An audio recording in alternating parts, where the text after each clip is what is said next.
ডিব্ৰুগড় বিমানবন্দৰত বলিউডৰ জনপ্ৰিয় কণ্ঠশিল্পী ইণ্ডিয়ান আইডলৰ খ্যাত অভিজিৎ সাৱন্ত তিনিচুকীয়া ঢলা শদিয়া মহোৎসৱত অংশগ্ৰহণৰ উদ্দেশ্যেৰে ডিব্ৰুগড় বিমানবন্দৰত আজি উপস্থিত হয়।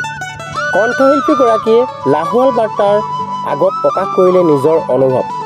প্ৰসংগক্ৰমে অসমৰ জনপ্ৰিয় কণ্ঠশিল্পী ভিগু কাশ্যপৰ সৈতে ক্ৰিকেট খেলাৰ কথাও উল্লেখ কৰে। তদুপৰি ডিব্ৰুগড়লৈ পূৰ্বে অহাৰ কথা সদৰি কৰে।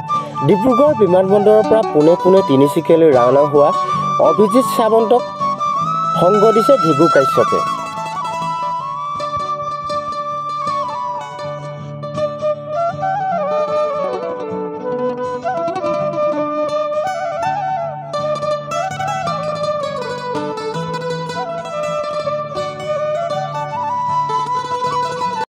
बहुत खुशी है। बहुत बार आया हूँ मैं आसाम और डिब्रूगढ़ भी बहुत बार आया हूँ और खुशी है इस बात की।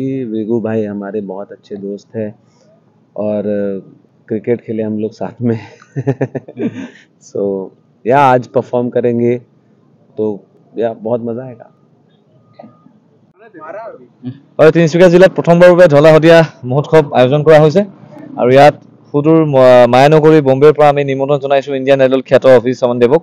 তেখেত ইতিমধ্যে ডিব্ৰুগড় আহি পাইছে আৰু খুব আশাবাদী যাতে আজি আমাৰ সন্ধিয়াটি শুভ হয়। গোটেই তিনিচুকীয়া তথা অসমবাসী ৰাইজক এই অনুষ্ঠানটিলৈ আমি নিমন্ত্ৰণ জনাইছো।